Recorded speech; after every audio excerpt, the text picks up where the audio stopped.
ചേലക്കരയിൽ UR പ്രദീപിന്റെ വിജയത്തോടെ മന്ത്രിസ്ഥാന ചർച്ചകളും സജീവമാവുകയാണ്. തിരഞ്ഞെടുപ്പ് പ്രചരണ ഘട്ടത്തിൽ ഉയർന്നു കേട്ട വിവാദങ്ങളിൽ ഒന്നായിരുന്നു പട്ടികജാതി വിഭാഗത്തിൽ നിന്നൊരു മന്ത്രി. ഇത് കെ രാധാകൃഷ്ണൻ മന്ത്രിസ്ഥാനം ഒഴിഞ്ഞ സാഹചര്യത്തിൽ CPM പ്രദീപിനെ മന്ത്രിയായി പരിഗണിക്കുമെന്ന ഒരു ചർച്ചയ്ക്ക് കാരണമാകുന്നു. എല്ലാവരും ഉറ്റുനോക്കുന്നതും അതുതന്നെയാണ്. UR പ്രദീപ് മന്ത്രിയാകുമോ? രണ്ടാം ഘട്ടമാണ് UR പ്രദീപ് MLA ആകുന്നതും.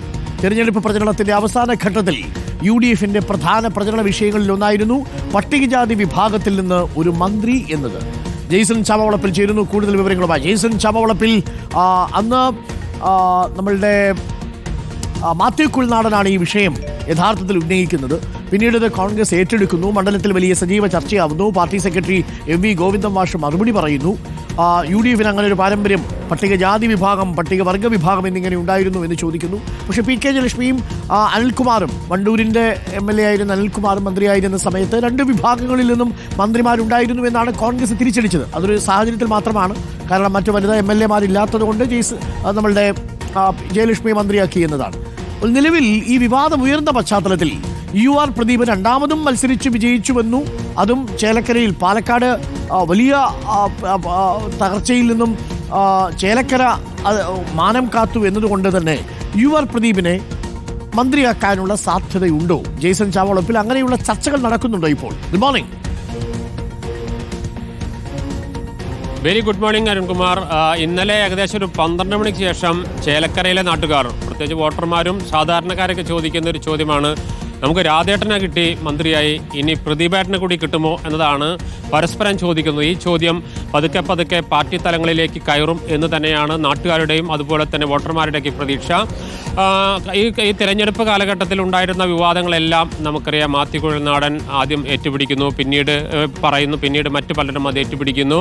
കോൺഗ്രസ് അത് സജീവ ചർച്ചയാക്കുന്നു. കോൺഗ്രസ് വലിയ പ്രതീക്ഷയുണ്ടായിരുന്നു, പക്ഷേ ആ പ്രതീക്ഷകളെല്ലാം അസ്ഥാനത്തായി എന്നാണ് ഇന്നലെ തിരഞ്ഞെടുപ്പ് ഫലം തെളിയിച്ചത്. പക്ഷേ ഏതായാലും കെ രാധാകൃഷ്ണന് ശേഷം ചേലക്കരയ്ക്ക് ഒരു പ്രദീപ് മന്ത്രിയാകുമെന്ന പ്രതീക്ഷ പതുക്കെ ഉയർന്നു വരുന്നുണ്ട്.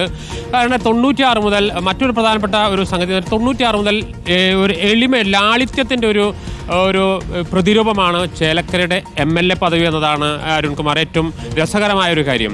രാധാകൃഷ്ണനാണെങ്കിലും ഇപ്പോൾ പ്രദീപാണെങ്കിലും ആളുകളോട് ഇടപെടുന്ന കാര്യത്തിൽ വളരെ ലാളിത്യവും എളിമയും കാത്തു സൂക്ഷിക്കുന്ന ആളുകൾ ഇത്തരം മേഖലകളിലേക്ക് വരണമെന്ന ആവശ്യമാണ്. അതായത് മന്ത്രിപദത്തിലേക്ക് വരുമ്പോൾ ആളുകൾ കൂടുതൽ ആക്സസ് ഉണ്ടാകും.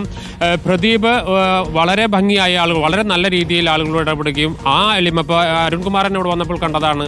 നാം ആദ്യ ദിവസം മോർണിംഗ് ഷോയ്ക്ക് നമ്മൾ ചേലക്കര ബസ് സ്റ്റാൻഡിൽ വിളിച്ചു വരുത്തി അദ്ദേഹം വന്നപ്പോൾ എത്ര സിമ്പിളായിട്ടുള്ള ഒരാൾ, അത്തരത്തിലുള്ള ആളുകൾ മന്ത്രിപദങ്ങളിലേക്ക് വരണം എന്ന ഒരു ആവശ്യമാണ് ചേലക്കരക്കാർ ഉന്നയിക്കുന്നത്.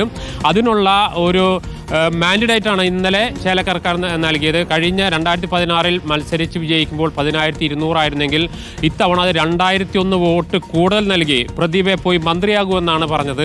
അത്തരത്തിൽ ഒരു ചർച്ച പാർട്ടി തലങ്ങളിലേക്ക് ഉയരുമെന്നതിനെയാണ് പ്രതീക്ഷിക്കുന്നത്. അങ്ങനെയാണെങ്കിൽ അത് കൂടുതൽ അഴകുള്ളതാകും, ചേലക്കരയ്ക്ക് കൂടുതൽ അഴകുള്ളതാക്കും എന്ന് തന്നെയാണ് അവരുടെയും പ്രതീക്ഷ. അതുകൊണ്ട് തന്നെ വരും ദിവസങ്ങളിൽ അത്തരത്തിലുള്ള ചർച്ചയ്ക്കുള്ള സാധ്യത. പക്ഷേ ഇപ്പോൾ നിലവിലെ സാഹചര്യത്തിൽ മന്ത്രിമാരുടെ എണ്ണത്തിലും അതുപോലെ തന്നെ ആ നിയന്ത്രണമൊക്കെ ഉള്ളതുകൊണ്ട് തന്നെ ഒരു പുതിയൊരു മന്ത്രി എന്നത് എത്രമാത്രം സാധ്യമാകുമെന്ന കാര്യം വ്യക്തമല്ല. പക്ഷേ പാർട്ടി തീരുമാനമുണ്ടായാൽ അത് നടപ്പാവും.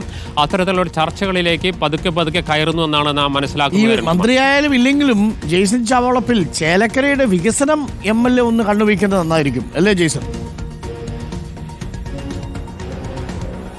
തീർച്ചയായും നാം അവിടെ നടന്ന എല്ലാ ചർച്ചകളിലും സാധാരണ ആളുകൾ, രാഷ്ട്രീയത്തിനും അപ്പുറത്തുള്ളൊരു വികസന ചർച്ചയാണ് നടന്നത്.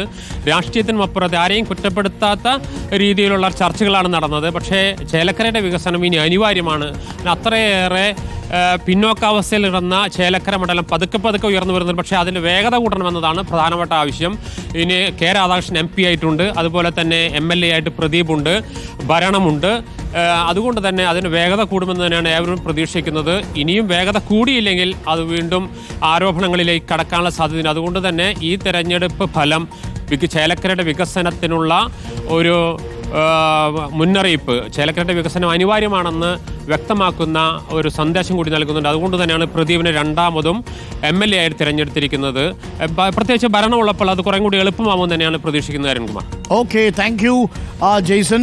UR പ്രദീപിന് മന്ത്രിസ്ഥാനം കിട്ടുമോ എന്നതാണ് ചോദ്യം. മാത്യു കുഴൽനാടനും കോൺഗ്രസും ഉയർത്തിക്കൊണ്ടുവന്ന പട്ടികജാതി വിഭാഗത്തിൽ നിന്നൊരു മന്ത്രി എന്ന വാദത്തെ മുൻനിർത്തിക്കൊണ്ടും UR പ്രദീപ് രണ്ടാമത്തെ തവണയാണ് നിയമസഭയിലേക്ക് എത്തുന്നത്. ചേലക്കര പോലൊരു മണ്ഡലത്തിൽ അത് ഇടത് കോട്ടയാണെങ്കിൽ പോലും ഇക്കുറി കൈമറിയാനുള്ള സാധ്യതകൾ ഒരുപാടുണ്ടായിരുന്നു. കോൺഗ്രസ് അത്ര നല്ലതുപോലെയുള്ള പണി ചേലക്കരയിൽ എടുത്തിരുന്നു. പക്ഷേ എന്നിട്ടും രമ്യ ഹരിദാസ് പരാജയപ്പെട്ടു. അതും തൻ്റെ ഭൂരിപക്ഷം ഉയർത്തിയാണ് 2016 നിന്ന് വ്യത്യസ്തമായി 2024 UR പ്രദീപ് എത്തുന്നത് എന്നതും ശ്രദ്ധേയമാണ്.